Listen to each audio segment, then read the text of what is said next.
This episode of On the Beat is brought to you by Ingles. Shop online with Ingles Curbside Pickup. New curbside stores opening every week. Please welcome Mike Griffith. Well, hey everybody, Mike Griffith here. Welcome to tonight's Ingles on the Beat. Glad to be back with you. And Georgia will get ready for the bowl game starting tomorrow. Tomorrow's going to be like the first real full practice. Last week there was some workouts, some 7-on-7 strength coaches, some running around.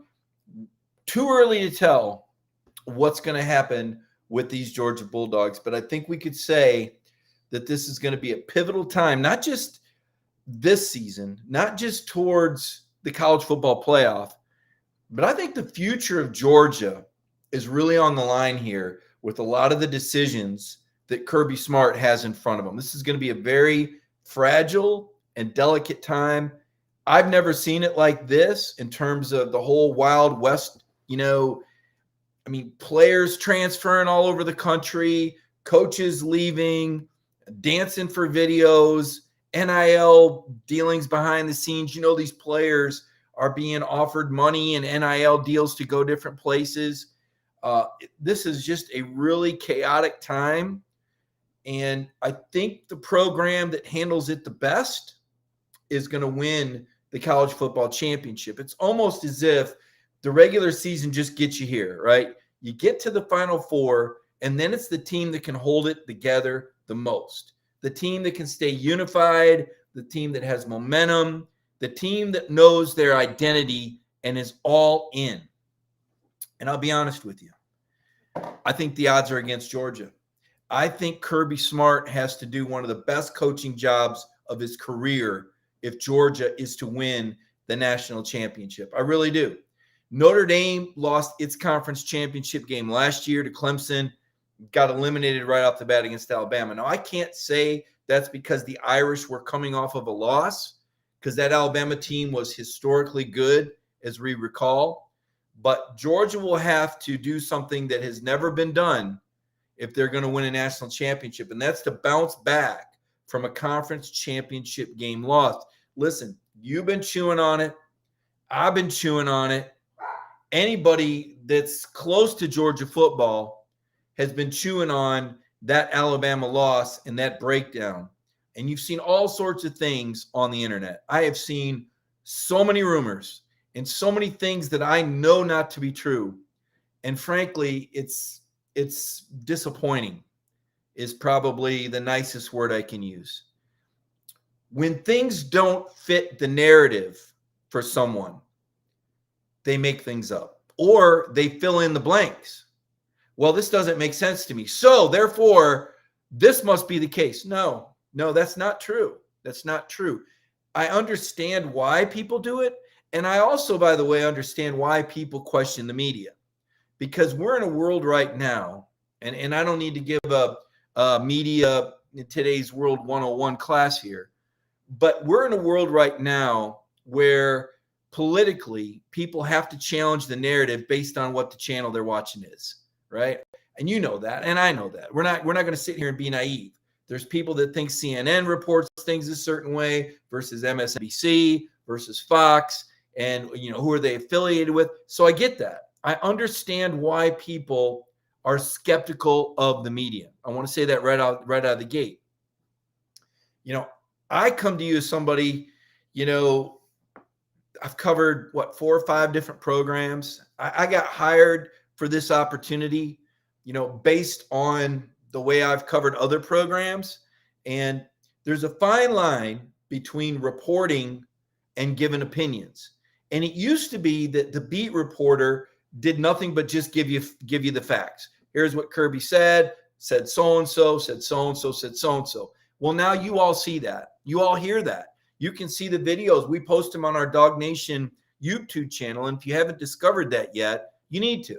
You need to go to YouTube and you need to go to Dog Nation, and you'll see just all these videos, not just of Dog Nation Daily or Connor and Coverage or Centel's Intel or Cover 4 or my Monday show, but all those player interviews, all those Kirby Smart interviews, they're all there. So you all see that. So what are we here for? At least what am I here for? Well, it's to provide some context and some opinion. Now, in addition to covering those Kirby Smart press conferences, right, I talk to parents of players, and I talk to NFL scouts, and I talk to former coaches who are still connected to the business and who can look at the Georgia situation and say, this looks a lot like. And I get all those opinions, and I mix that with my experiences in the places I've been, and you get a pretty good read, and you can kind of see what's going on. And right now, there's a lot of upheaval going on at Georgia. That's what happens when you lose 41-24 to a team that you're better than, that you're more seasoned than. Now, listen, Kirby Smart is not the first coach to be out coached by Nick Saban. Alabama did a tremendous job rising from the depths. Again, not a newsflash to any of you. You all saw that game a week ago. But what we're dealing with now is the aftermath and the damage control. And this is where the leadership that Kirby talked about all year long, guys like Jamari Salyer, Nakobe Dean, Jordan Davis, Kearis Jackson, this is a time when these players have to make sure that everybody's on the same page and united. And I don't think they are yet. I think that needs to happen over the next 2 weeks. So I've said today, I do a couple shows every Monday.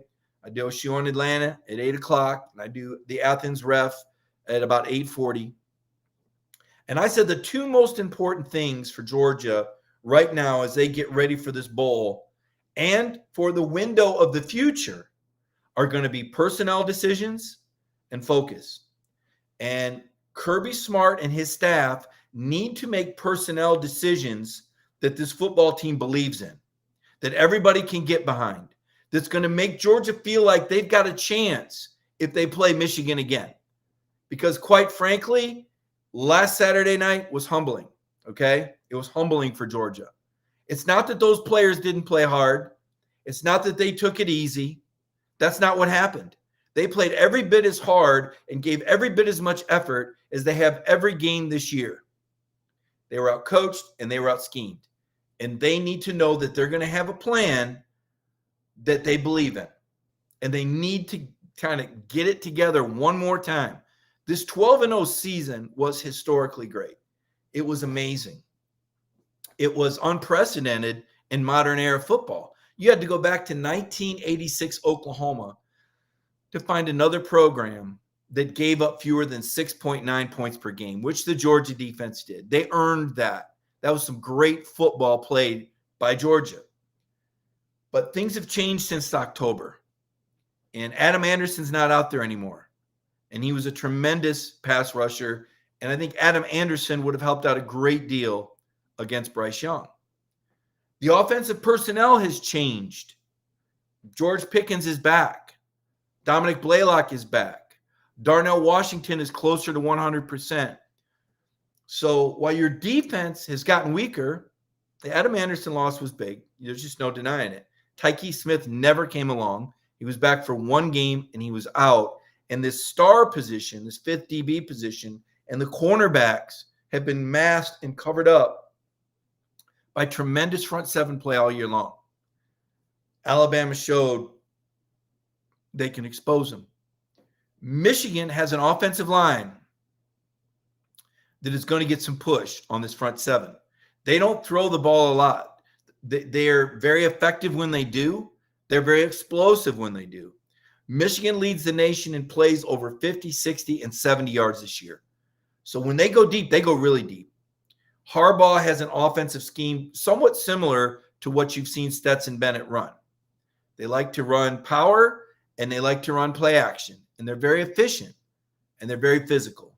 And if they can get Georgia into a smash mouth four-quarter game, it will be mission accomplished for Michigan. That's what they want. They want Georgia to line up and butt heads. Okay? They have a very good defense, a very good front seven. They rank number 22 in the country against the run. If they can take the Georgia run game away and put Georgia in third down and long situations, a lot's going to ride on who's playing quarterback. That's why people are talking about it.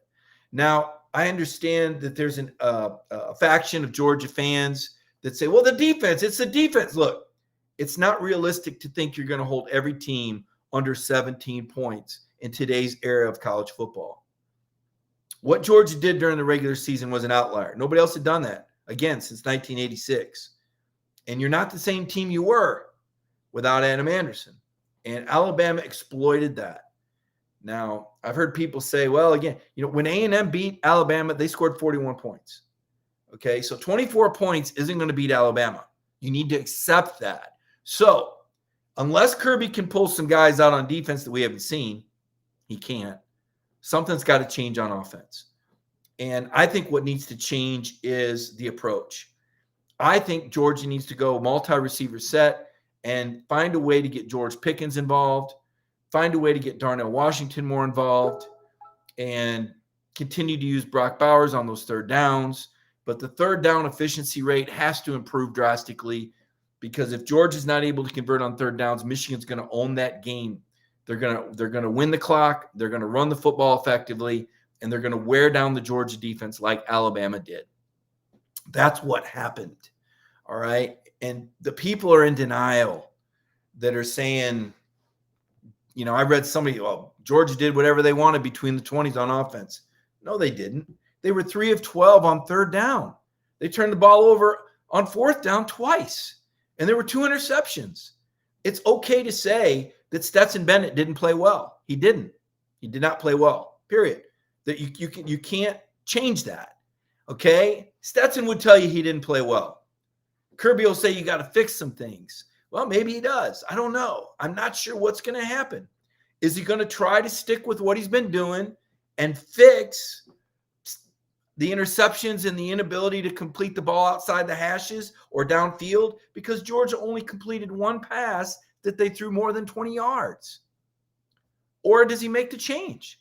Does he put JT back there and go back to Monken's pro-style spread air raid offense? And I don't know, is JT going to be rusty? Maybe, maybe not. I don't know. He's been practicing. I know the last time he had a long layoff before the Mississippi State game, he hadn't played in a game in a year and a half. He threw for 400 yards.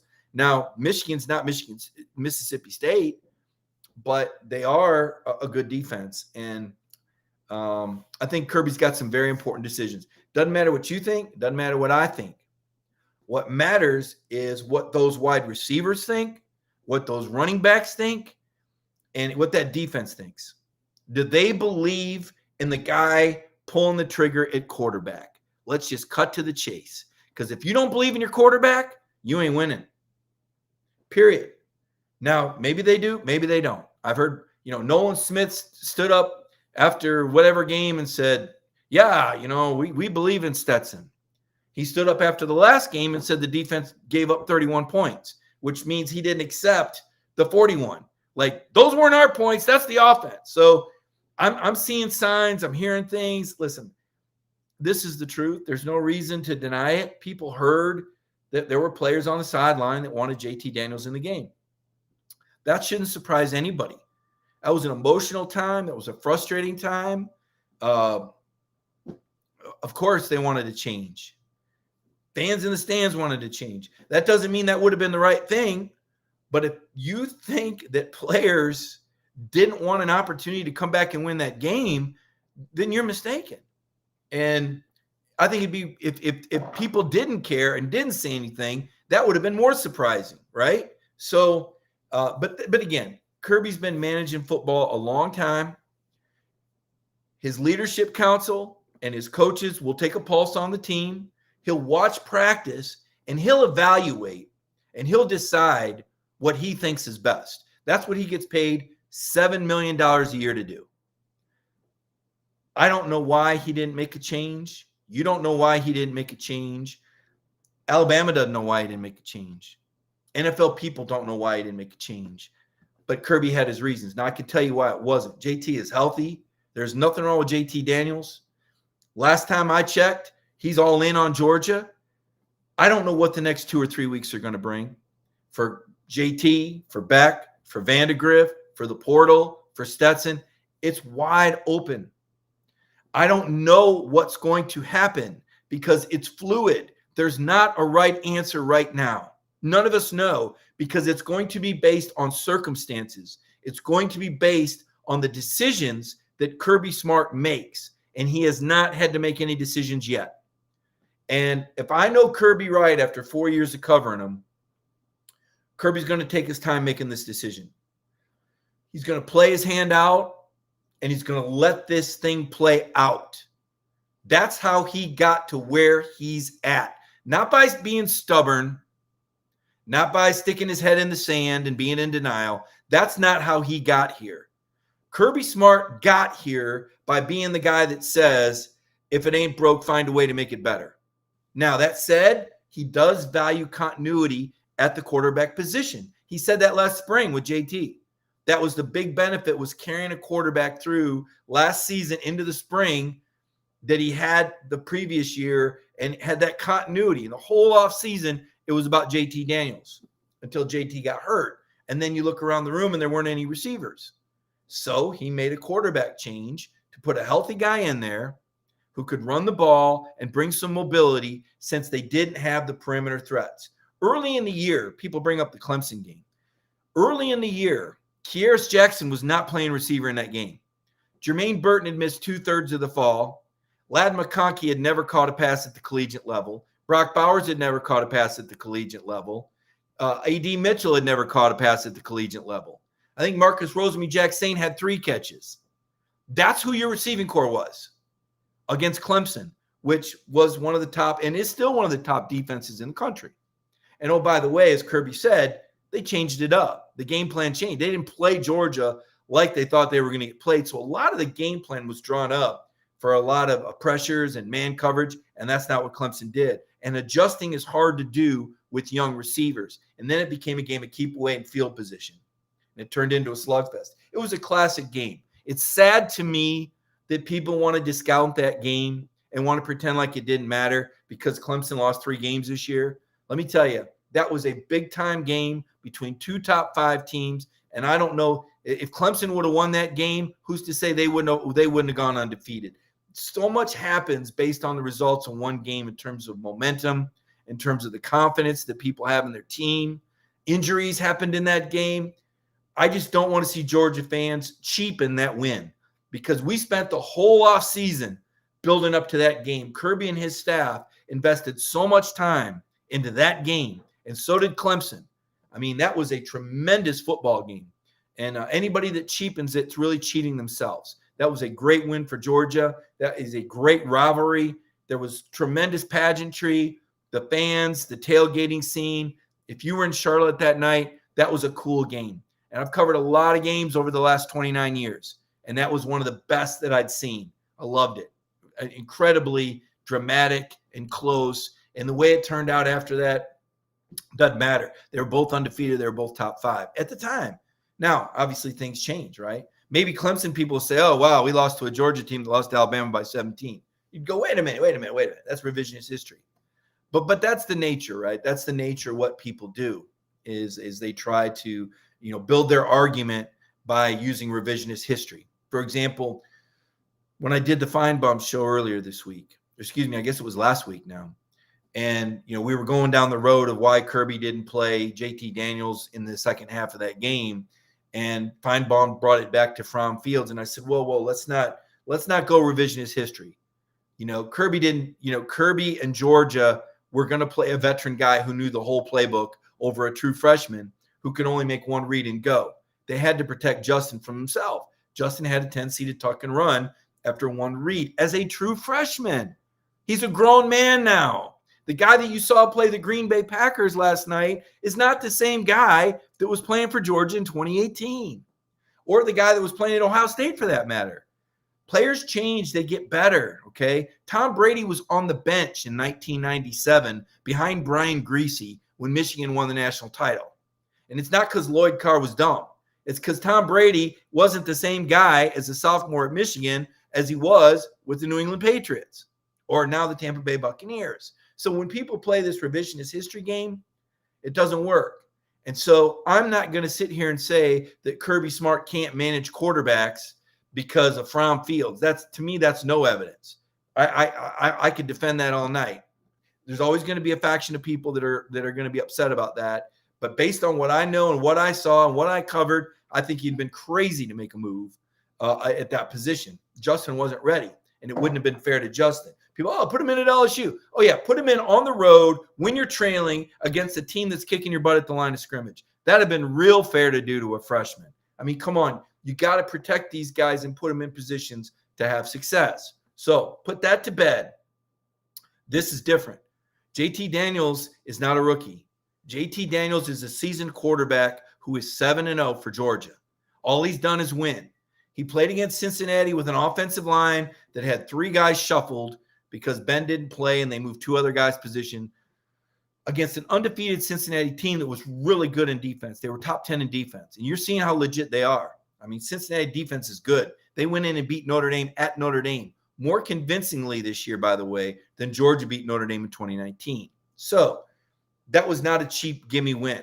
Georgia was missing a lot of guys in that game. 5, 6, 7 guys were missing.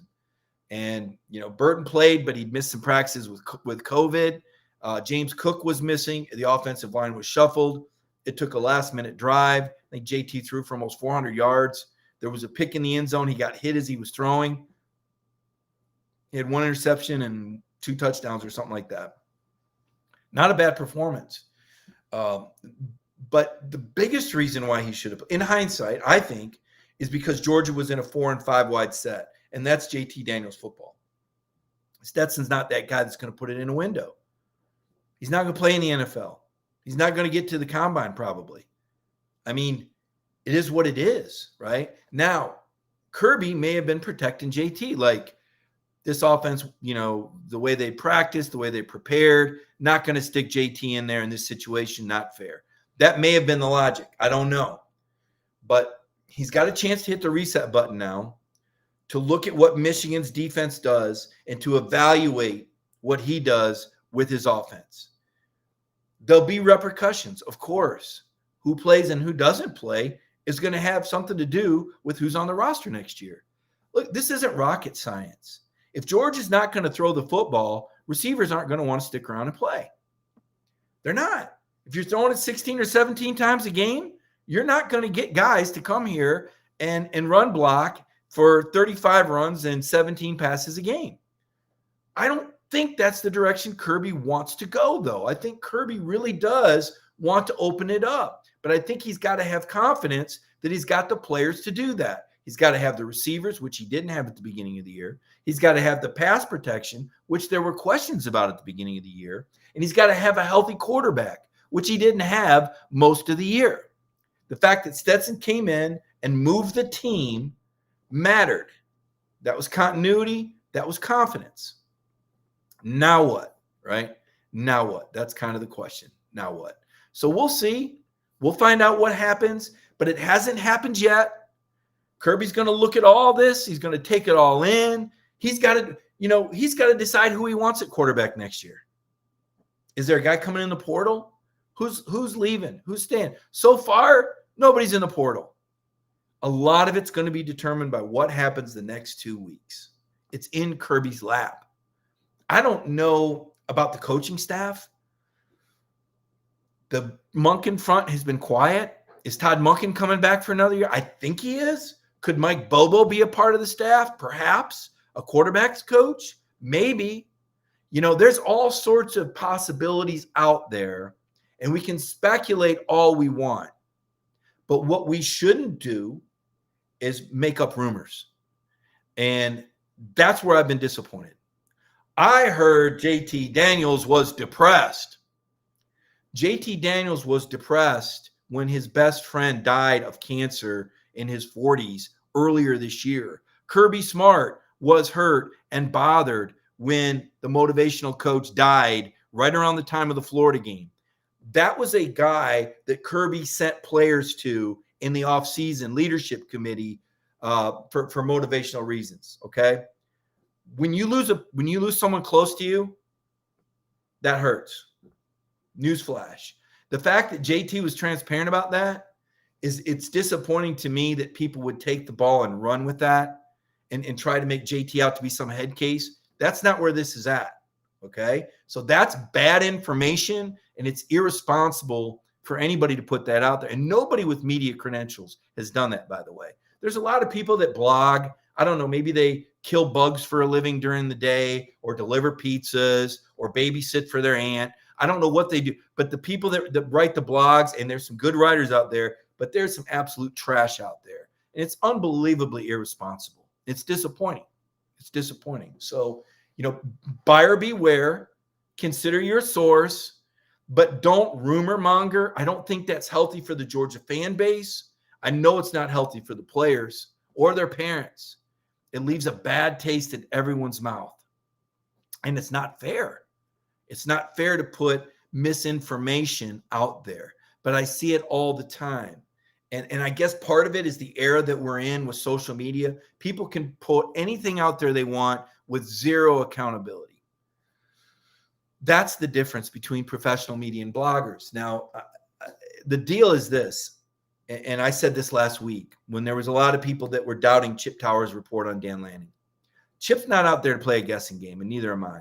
We're there to bat 1,000. Now, I'm not saying we're always right, but we're not writing something unless we're 1,000% right.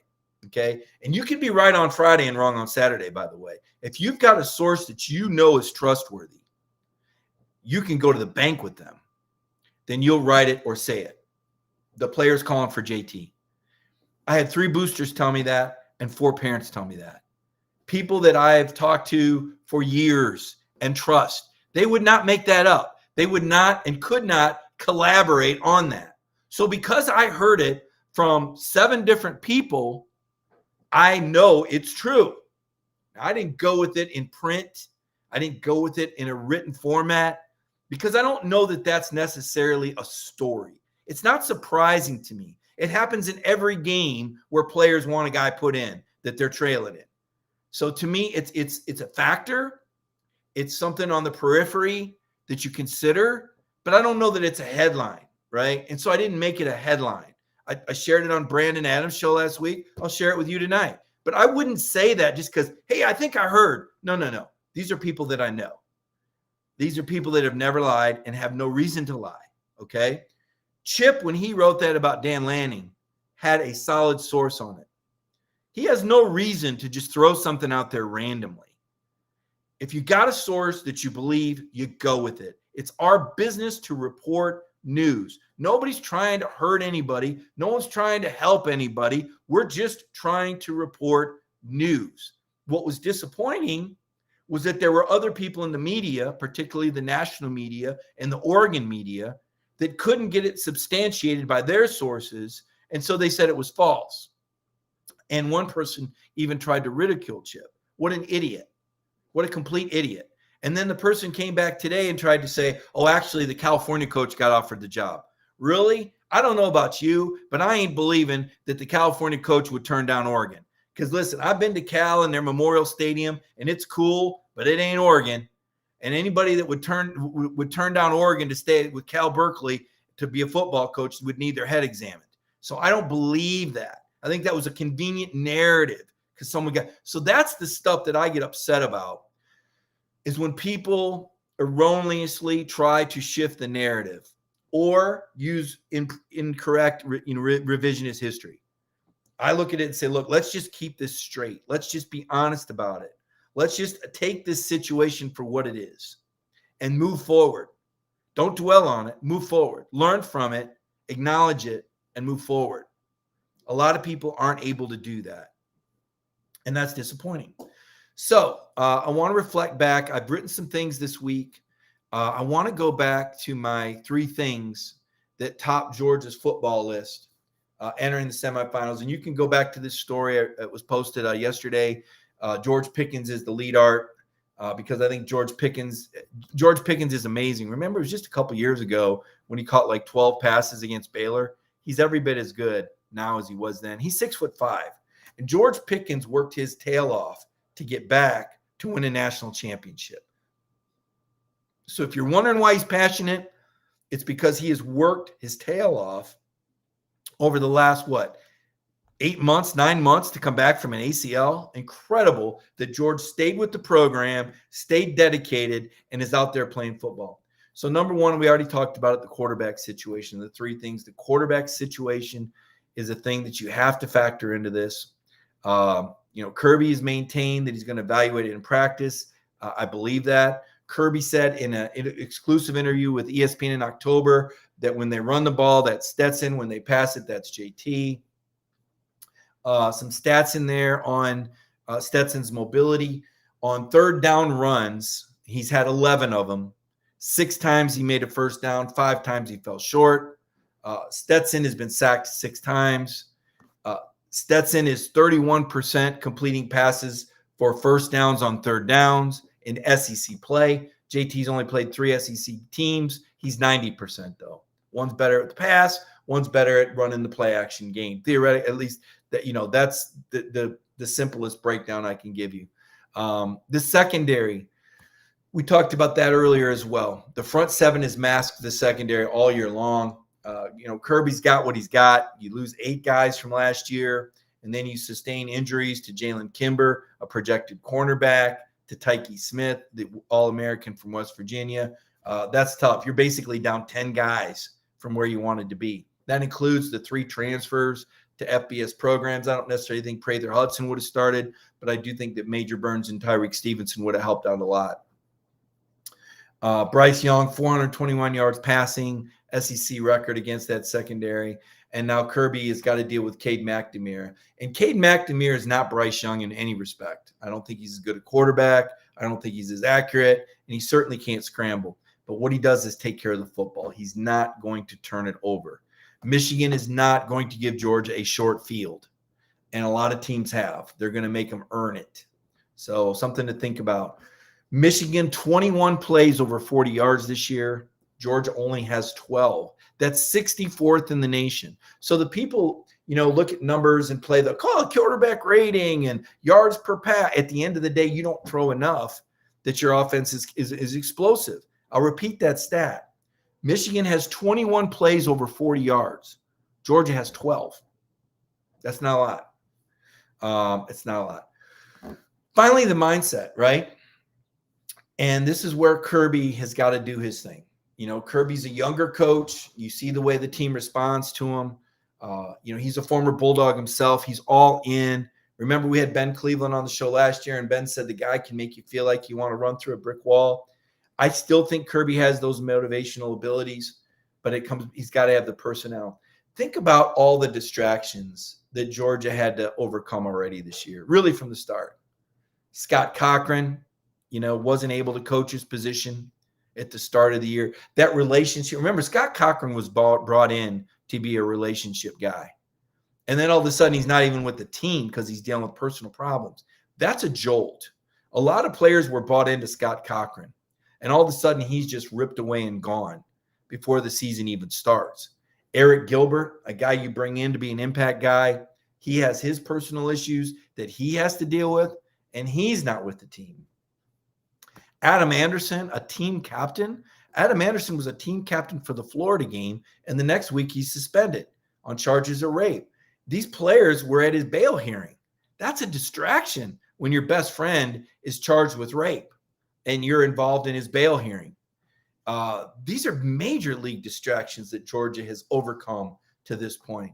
Dan Lanning, I don't think this is going to hurt as much as maybe it should. And here's what I mean by that. I think Dan Lanning is a fantastic coach. I think he's going to have great success at Oregon. I think it was a great hire by the Ducks. But because of Kirby's expertise, because of Will Muschamp's expertise, because of Schumann's expertise, I don't think it's as big a deal as maybe it should be, because Dan is a great football coach. But Georgia has so much brain power on the defensive side of the ball. I just don't think it's going to be a big issue. But it is one more thing. It's not going to help. Okay, it's certainly not going to help. If anything, Dan's the one that's going to be burning 25 out of 24 hours a day because he's got one eye on the Oregon program and one eye on Georgia. That's going to be tough. I think the bigger distraction, and this happened to Alabama, and Kirby was there for it when they lost to Ohio State. You have so many guys that are going to the NFL. I think between 12 and 15 guys are going to be drafted from Georgia in this upcoming 2022 NFL draft. They're going to absolutely shatter the record they set last year with 9 draft picks. And here's what happens. Human nature. This is human nature. The kids aren't doing anything wrong. It's just human nature when you're on the verge of making millions of dollars. Think about this. What if somebody told you that in a month you were going to be a millionaire? Would you live your life differently? Would you drive a little bit more careful? Right? Would you eat a little bit healthier? Would you be a little bit more self-aware because you were on the verge of this multi-million-dollar deal? Of course you would. That's human nature. Don't you think when these players were away from the coaching staff, doing their finals, back home talking with parents, don't you think there was discussion about that? Of course there was.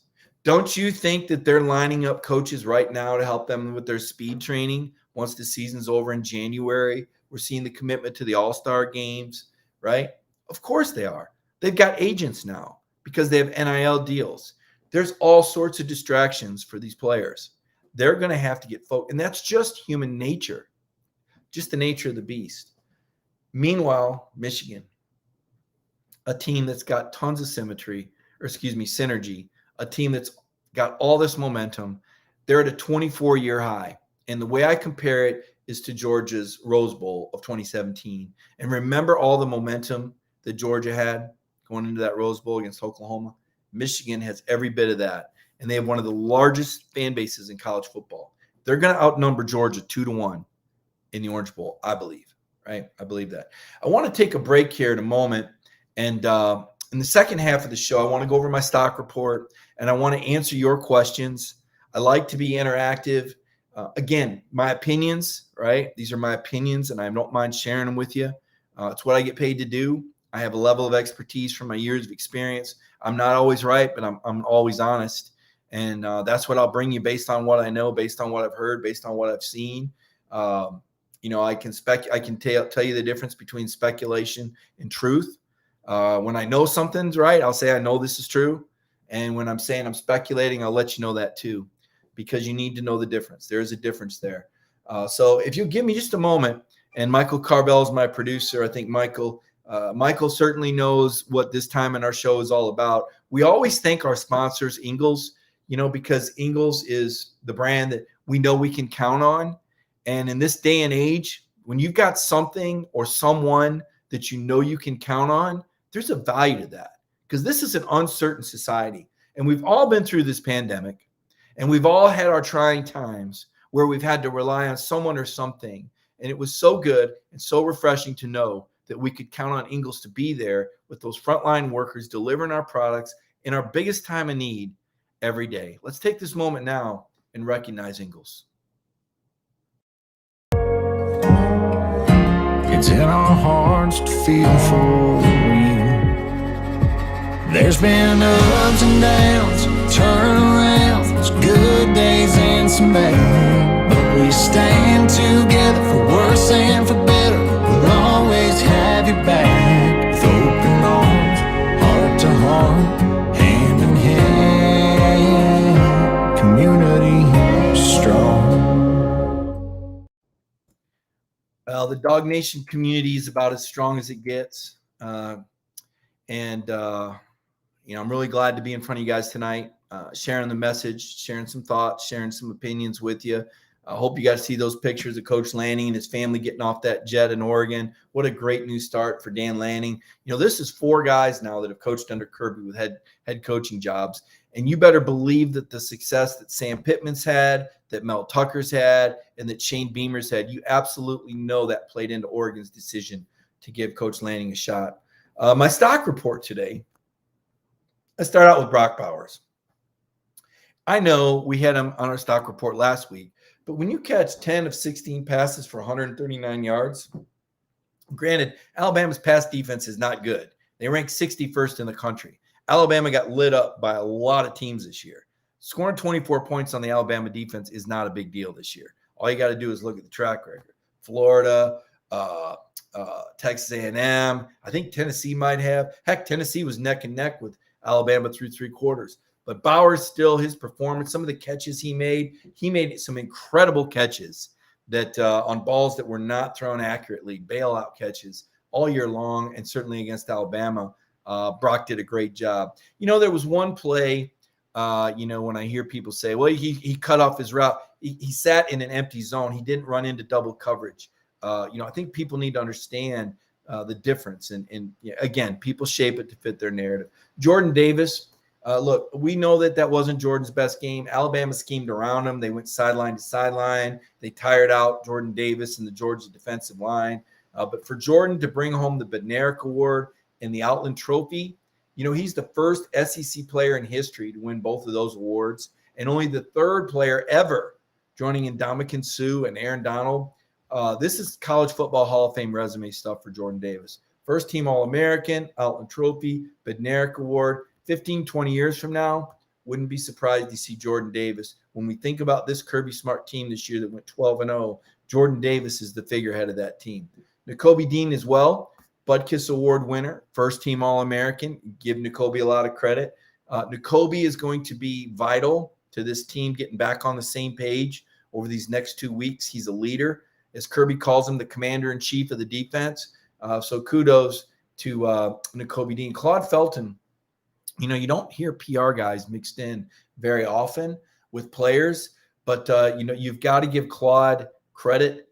PR makes a difference in these awards, and I know that PR made a difference this year. So a shout-out to Claude Felton. Lanning, how could Lanning not be on the stock up? I mean, you're 35 years old, and you get handed the keys to the Nike kingdom out there with Phil Knight, the co-founder and CEO of Nike, handpicking Dan Lanning. That building they're getting ready to build a 170,000-foot indoor facility.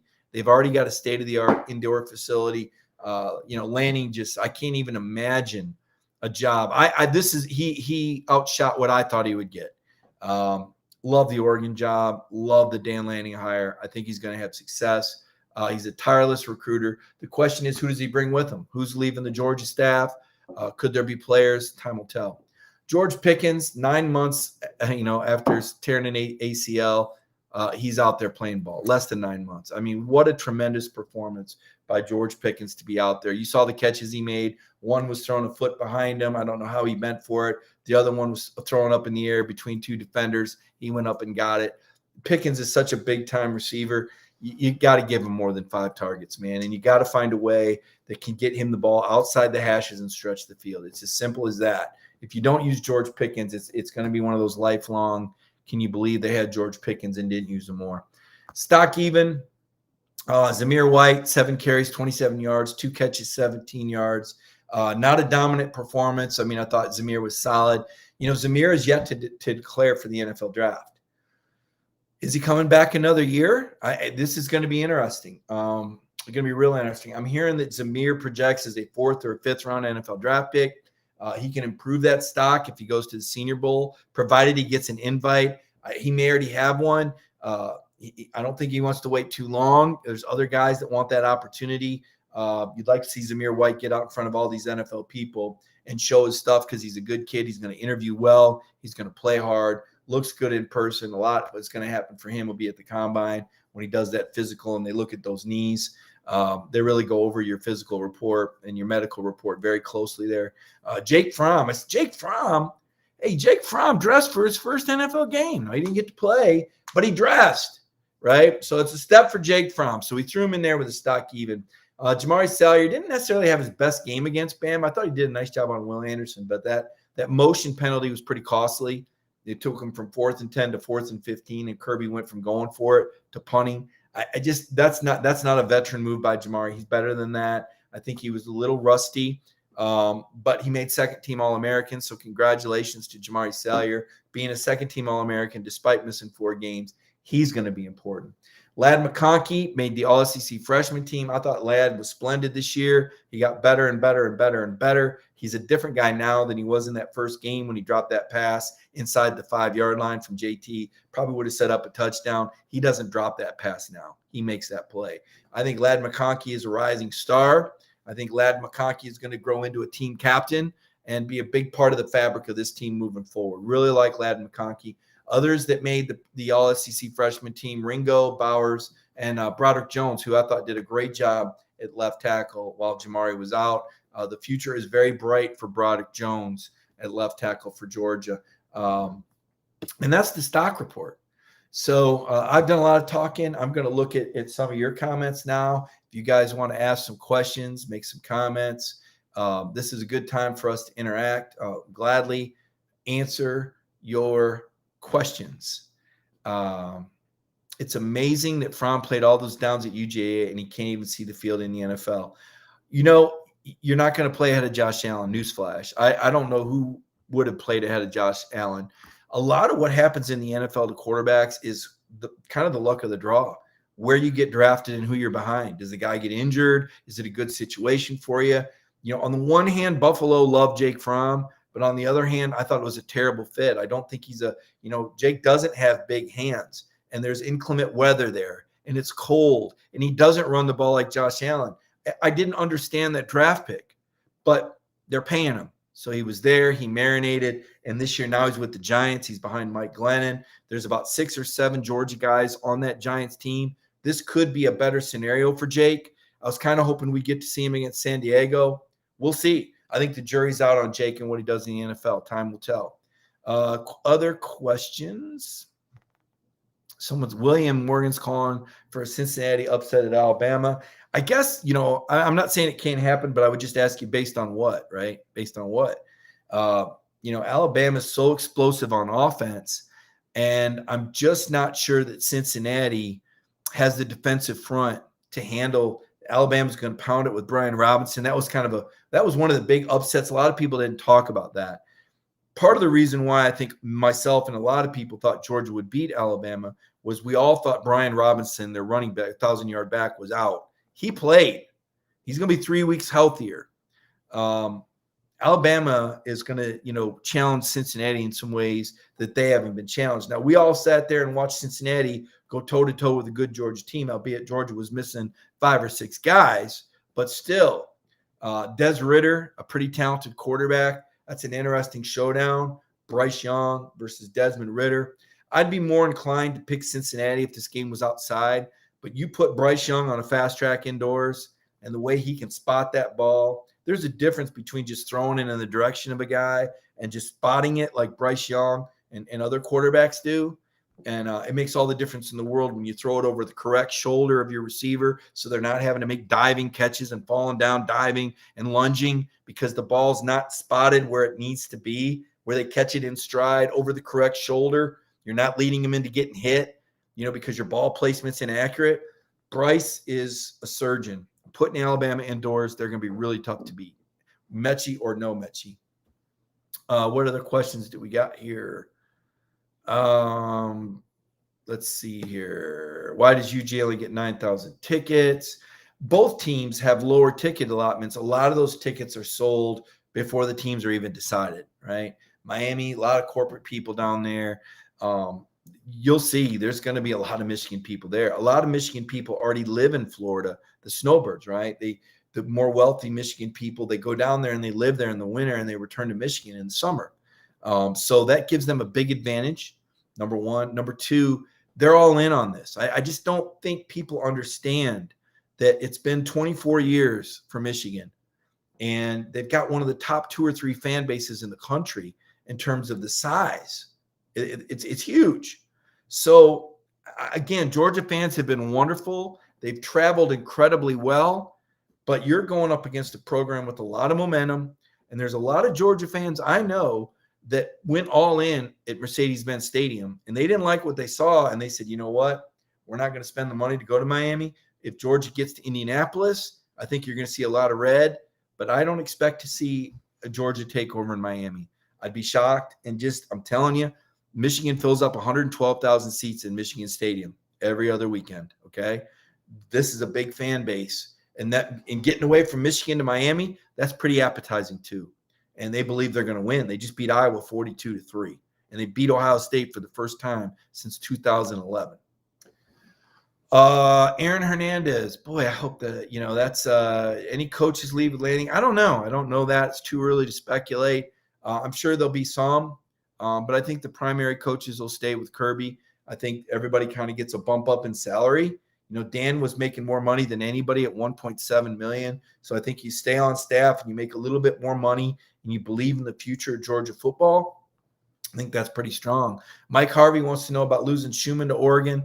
I don't know. If you're Dan Schumann, do you go to Oregon? I don't think so. I think Schumann, I think Glenn Schumann is kind of the next Lanning. He's 32 years old. He's a Kirby understudy. Kirby loves Shu. The players love him. I think he's the next guy that's going to be getting that head coaching job in 2-3 years. He's the co-defensive coordinator now with Muschamp. I wonder if Muschamp goes back and is a head coach again or not. I don't know if Will wants to be. I think he's kind of taking a couple of year to kind of marinate, collect himself, maybe get ready for maybe one more run as a head coach. You wonder that about Matt Luke as well. You wonder that about Todd Monken. I wonder more about Monken going back to the NFL. Listen, Monken didn't come here to throw 15 passes a game. Monken had a Tampa Bay offense that led the NFL in passing in 2018. This guy's a guru. And his pro-style air raid spread was undefeated. When you've got somebody that can go to the line and make the right read and make all the throws, it's virtually unstoppable. And you've seen that at times. But you got to have the right guy throwing it. That's why JT came out of the portal to come. I think that's why Monken was interested in JT, even though at the time, remember, they had Jamie Newman on the roster at that time. I think that Newman and Monken weren't a match. Let's see here. Tell Michigan, Mike, wouldn't JT be available for media days down in Miami? All the players will be available. But here's the thing. The Georgia guys are kind of all in, and they're going to support their head coach, and they're going to support their teammates. And nobody is going to be talking trash or talking bad or second guessing, because that's not how Georgia does it. It's just not. And that down the road there may be tales, or there may be, but I don't think there's anything scandalous involved with this decision. I think it's simple as Kirby likes continuity. I think Stetson won Kirby's trust, and I think Kirby wanted to give Stetson every opportunity to win the game. And if Kirby believes that Stetson is a better matchup for Michigan than JT, he'll stick with him. If he believes that JT is a better matchup for Michigan than Stetson, he'll go with JT. It's just, Kirby is all about winning. Now, you can disagree with Kirby. I can disagree with Kirby, but it's his program. And what he says goes at the end of the day. Ticket sales show 20%. Listen, I'm telling you, John Adams, don't buy that. Michigan fans there's going to be more Michigan fans in that stadium. You can take a look at ticket sales and seating. Someone asking me again, is JT's parents holding him out? No, absolutely not. Zero. His doctors, he doesn't have doctors. His doctors are Ron Corson in Georgia. Nobody's holding JT out. Nobody is holding JT out. People keep coming up again. This is what I'm talking about. There's got to be a reason. There's got to be more. It can't just be that Kirby. Listen, when you say that, you're disrespecting Stetson Bennett. You're disrespecting JT Daniels. I know you don't mean to, because it seems to some like, well, gosh, JT's obviously a better thrower than Stetson, so why wouldn't he be in there? Well, in Kirby's mind, he's given Stetson an opportunity to finish that game. And you heard Kirby after the game. We just got to fix a couple things. Okay, in his mind, Stet made a couple bad decisions. People see the glass half. Again, these coaches, they see him every day in practice. We don't see him every day in practice. But I can tell you, nobody's holding JT out. JT wants to play at the University of Georgia. JT Daniels wants to be the Georgia quarterback now and next year. Now, Kirby may have a different plan, or that may not be best for Georgia in Kirby's estimation. But this is all in Kirby Smart's hands. And there's people putting stuff out there that it's Todd Monken. Listen, you're crazy and you know better. Kirby Smart does what he wants to do with his program. This is Kirby Smart's call, period. Stop making excuses. Stop trying to create things. It's nuts. I see some of these other guys putting that stuff out there. I say, you don't even believe that. You really believe that Kirby go, boy, I really want JT, but if that's what Monken wants, are you kidding me? This is a Kirby Smart call. This is Kirby's team, period. Simple as that. What else we got? What other questions you got for me? I mean, just, again, my opinions here based on what I know, based on what I think. Georgia is the old Alabama, Doughboy says, in the sense of the offensive style. Listen, this is where I think you need to give Kirby a break on the Stetson thing. When you've got a defense that's holding everybody to 17 and under, and you're doing enough on offense to move the ball, and you've got that rhythm going. You heard Kirby talk about that rhythm. It's really hard to make a change when you're winning every game by an average margin of 40-8 in SEC play. It's really hard to decide, you know what, this is working, but I'm going to make a change. Especially when you've told Stetson, you gave Stetson the Florida game for Florida. Stetson said, "Coach told me it was my game," and he stuck with him. Stetson was 10-19 with 2 interceptions for 161 yards against Florida. It was not a good performance, but Kirby stuck with him. That's loyalty, all right? And Georgia continued winning. It's hard to make a change when your average victory margin in the SEC is 40-8. Now, I don't know what has gone through Kirby's mind in the last week. Think about how busy Kirby Smart must be, by the way. Flying all over the country, finishing up another top-notch class. I don't even know if he's had a whole lot of time to put his mind toward that. Kirby is such a disciplined guy. One of the things that impresses me so much about Kirby Smart is the way he's able to compartmentalize and his time allocation. He's not a guy that wastes any time. He's not a guy that wastes time looking back. He's very analytical in his decisions. He's very strong-minded. I think that's helped get him where he's at. Can it work against him sometimes? Probably. I would say that that's true of all of us, though. Our greatest strengths can also be our greatest weaknesses.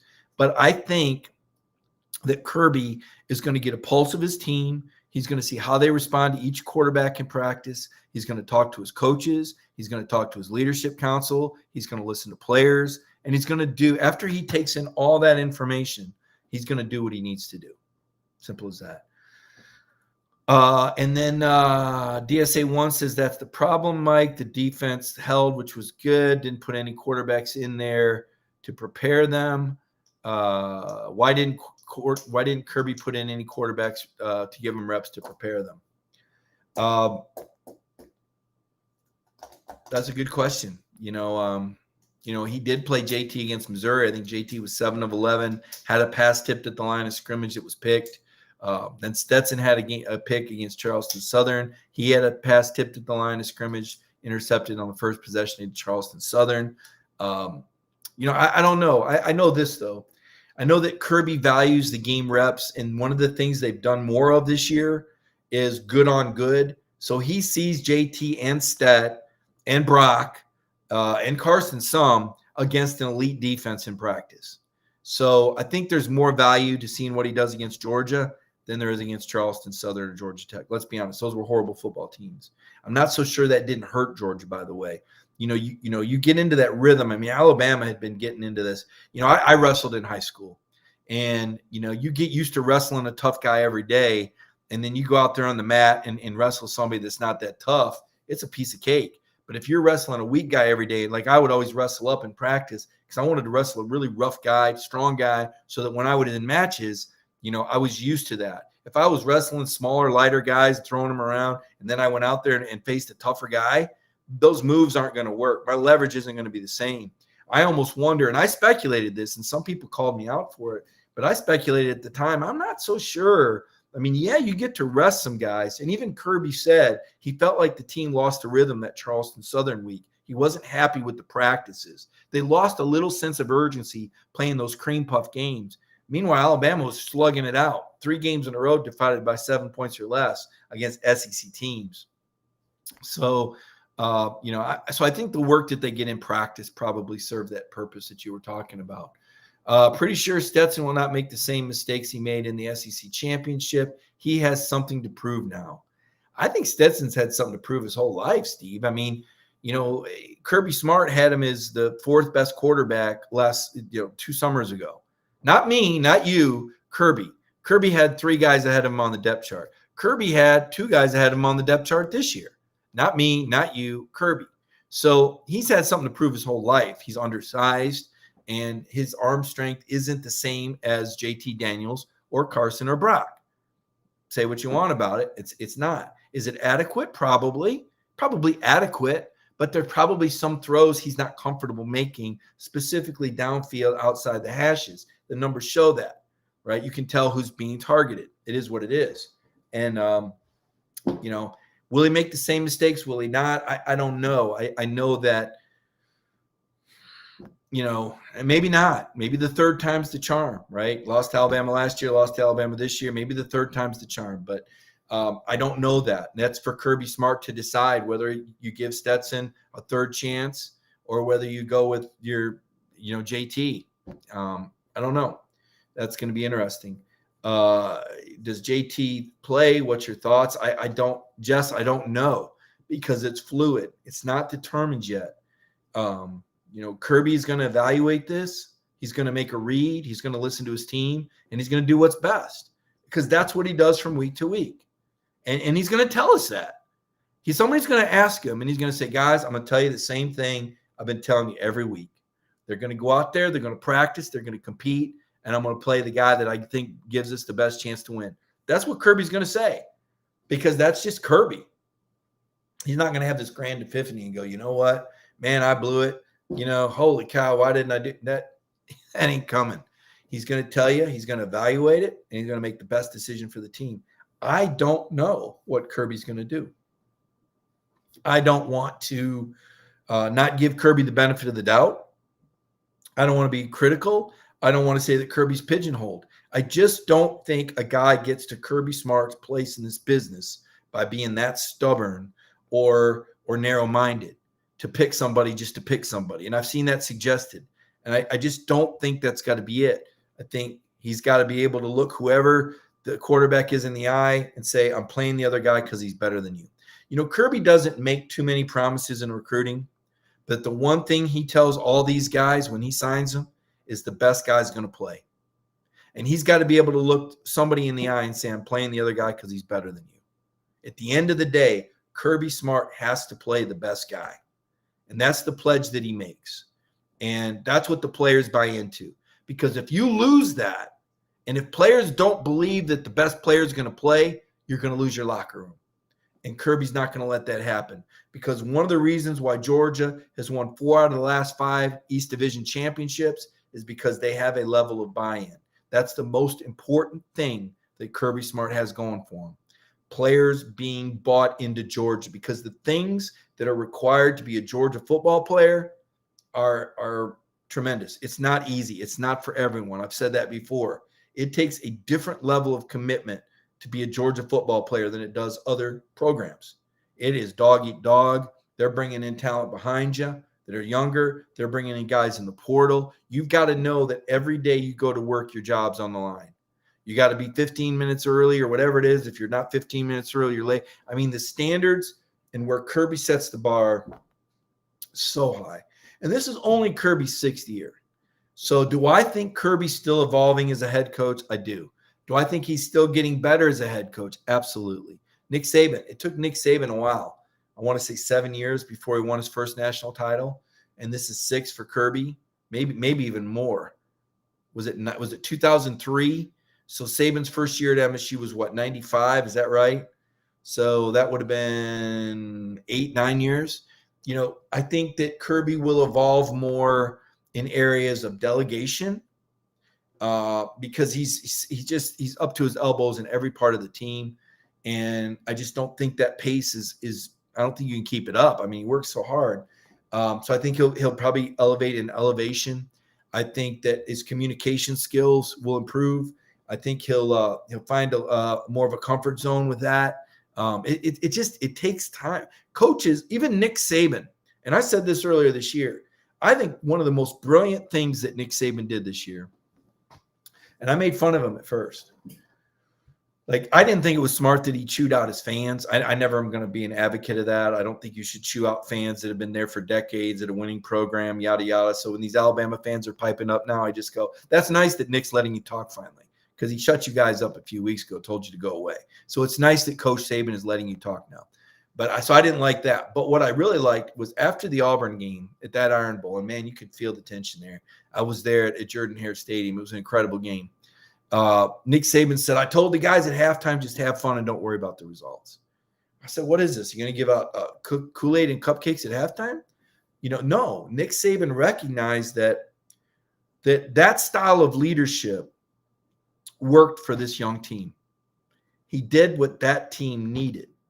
Now, Kirby designs his offense, his defense around his talent. but can Kirby design his management style around that particular team's needs and their mode, right? Bryce Young, you can scream all you want at Bryce Young, and he's not going to do any better than he did the down before. In fact, he'll do better if you're more relaxed around. That's Bryce Young. You got to know how to manage your players, and it's a process. And the fact that Nick Saban could change at this stage of his career and adapt, I mean, I think you've got to be an unbelievable psychologist as well as football coach to be at your best, because it's really all about motivating, knowing how to motivate your team, get the most out of them, knowing how to read your team and respond to what your team needs. And I think that's what Kirby's got to do these next 2 weeks. He's got to get a read for his team and respond to what they need to be at their best, to believe that it would be different next time. He's got to put his hand on the pulse and find that. Practices. You know, people are talking about this, okay? So I talk to people that go to practices. JT looks fine in practice. It's not a matter of one guy looking that much better than the other. That's a false narrative. Now, that's being thrown out there because a lot of people are kind of want to, you know, they kind of just want to be the guardian of all things, you know, well, this is why, again, false information. You know, I talk to people, they tell me that JT looks fine in practice, just like Stetson. It's not a matter of one guy outplaying the other, but that protects the narrative, right? That gives you one more, you know, it's behind closed doors. So you can say it's all speculation, but I talk to sources that are there, and I believe those sources. So there you go. Georgia can and will start Stetson against Michigan and win. Sure they can. It'll be a smash mouth game. It'll come down to the fourth quarter. I'll tell you this, Michigan's got a really good kicker. They got good special teams. It'll be who plays better that day, for sure. And I think Georgia needs their best. I do think that Georgia can beat Michigan with Stetson. I think they could beat Alabama with Stetson. But I think their best chance is with JT. I'm on the record saying it. And the reason I think their best chance is with JT is because I think that's what a lot of the players on offense want. And I think that's who they believe in at this stage. Now, maybe things will change, and maybe my opinion's wrong, but that's my 100% opinion on this. I think people need to understand that Michigan is a really good football program, and they're playing really, really good football right now. And if for Georgia to win this game, I'm telling you, it's going to take a really good coaching job by Kirby Smart. And I know Kirby's got it in him. I know he's got the staff. I think Georgia's got the talent to win the national title, but Kirby's going to have to make a read on this. And, you know, he's won a lot of games. You know, he was the SEC Coach of the Year. And I think a lot of you have a lot of respect for Kirby. I know that you guys love Georgia. You're all in. I've got respect for Georgia, certainly. Like I said, I've covered the team 4 seasons now. It's a great beat. It's an unbelievable fan base. I mean, like no other, really, really loyal. I know everybody's tore up right now. I know a lot of people hurt right now. But try not to divide yourselves too much on the internet. Try not to spread rumors. Sometimes you have to tell yourself, I don't know what I don't know. I only know what I think I know, but there could be things that I don't know. And I'm not just going to grab whatever narrative a blogger puts out there. You know, be careful who you listen to. You know, none of the media people are there firsthand. We all have sources. You know, I trust my sources. I'm sure the other guys trust their sources. But only Kirby Smart is going to make this call. It's going to be really interesting to see what happens here. Yeah, some people talk for a long time and only say 10 minutes worth of things. It's because they, I can't comment on others, right? To each their own.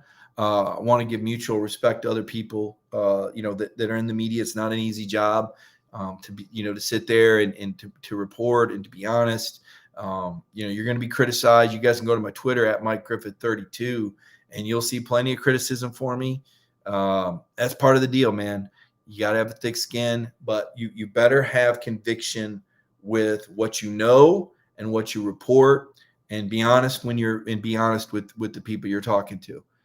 There's just no other way to do it for me. It's how I sleep at night. Just to give you guys my best, man. And I'm not trying to upset anybody, not trying to hurt anybody's feelings, not trying to tell you the sky's falling. I don't think it is. I think Georgia's a good program, but I do think these next 2 weeks are absolutely critical to the future of Georgia football. And I think that Kirby's got a window for a dynasty, and I think he's got to play it right. I think they need to win a national title. I think it's really important to get this national title this year. I'm not saying you can't win one next year or the year after, but I'm saying as things stand, you are holding a great hand of cards. You've got some tremendous players. You got to push the right buttons and get these guys to believe. At the end of the day, two things for Kirby moving forward: personnel decisions and focus. Those are the two most important things that you're going to see from Georgia in the next 2 weeks. I'm going to cut you guys loose. Connor Riley tomorrow night, Connor in coverage. Wednesday night, it's Jeff Centell's Intel. That should be a whale of a show. Early signing day on Wednesday. Jeff is all over that. Of course, Brandon Adams comes to you every day, 9:45. He does some things. And then Dog Nation Daily at 10. I know we've got a lot of coverage planned. Kirby, I believe, will have a press conference on Wednesday. So we're going to have more material to work with, what Kirby says, what Kirby doesn't say. We're all following Dan Lanning. I think everybody's a secondary Oregon Ducks fan now. Certainly, I wish the best for Dan. I think a lot of Dan Lanning. And I've always kind of had a soft spot for Oregon, those uniforms. I did cover a game up there at Autzen Stadium. I saw Michigan State play Marcus Mariota. I want to say it was 2015. Unbelievable game at Autzen Stadium. It's not big, but they got this really unique overhang on their stadium on one side. And the noise from the field reverberates off of this overhang and back down at the loud. And Michigan State actually thought they had artificial noisemakers in the stands. I wrote that, and Oregon fans never let me forget it, that they had artificial noise, that Michigan State thought they had artificial noisemakers. They were told that by Stanford. I don't know if that was ever proven or disproven, but it's a loud place. And, my dream would be to see a team, I cover, go back there to Autzen Stadium, because it's just an awesome place to see a football game. I really hate that Georgia and Oregon didn't go home and home. As it is, we'll see Dan Lanning in Mercedes-Benz Stadium in next year's opener. So everybody have a great night. Enjoy your week as much as you can. I know it's kind of an exciting time. You're on the edge of your seat with so much going on. Signing day, U of M, coaching changes. Keep your ear to the ground. It's going to be a wild off season. Just know that Kirby Smart is a guy that's gotten you here. And, I don't think there's many better than Kirby out there. So very interesting to see how Kirby Smart handles the moment, because that's where we're at. Everybody have a great night, and I will see you later this week.